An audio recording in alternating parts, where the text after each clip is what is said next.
We're back. Cale's over at the basic maintenance section today. He's going to tell us about how to remove tar, bugs, and tree sap from our paint job, but do it the correct way so that you don't damage the paint that's underneath. Cale, show us how to do this.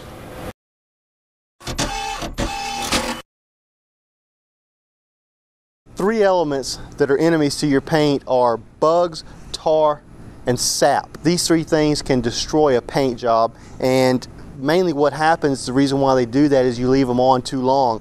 Most people, they'll get bugs on the front of their vehicle, and what they do is they let them stay on there, and the acid from the bugs eats the paint, which causes pits in the paint. The best thing to do is to get a mild detergent, spray it on the vehicle, let it set for a minute with a sponge, and then rinse it off. As far as tar goes, a good general adhesive remover, if you spray it on the side of the vehicle, let it set for a second, and then wipe it off. Don't wipe too hard, because if you wipe too hard, you could get it into the paint or into the clear coat, and then you'll have a mess there.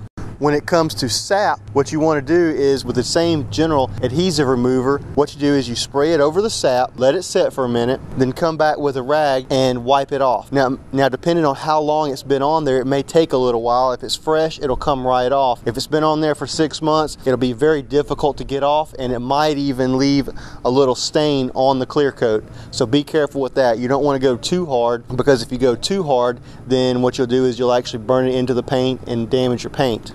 And that's how you get the bugs, tar, and sap off of your vehicle. This week in the toolbox, we're not going to talk about one of these. We're going to talk about what you get before you start wheeling one of these, on some heavy metal or something and making a lot of noise. So, here's Scott in the toolbox this week to talk about ear protection.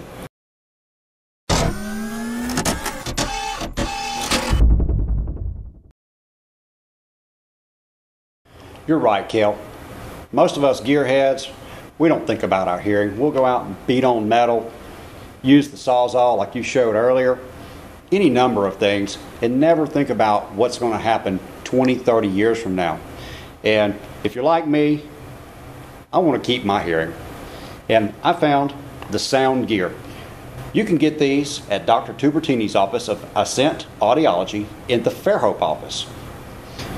This is an electronic sound deadening earpiece, and they're very small.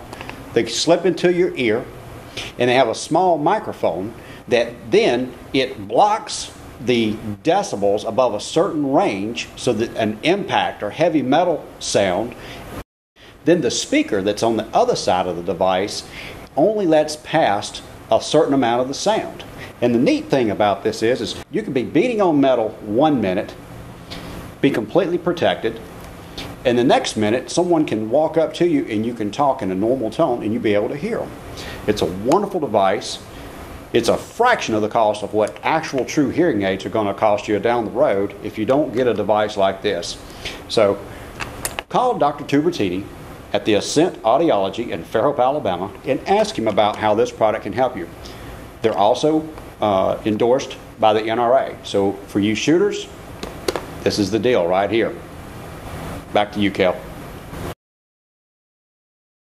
Thanks, Scott. It's so important to keep our hearing and to protect it. Next, in the die-cast garage, Brooke is going to show us something new from Hot Wheels.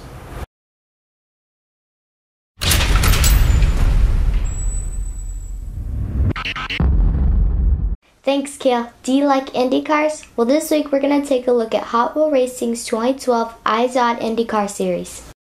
These super fast cars come with brilliant paint jobs, real rider tires, and custom wheels.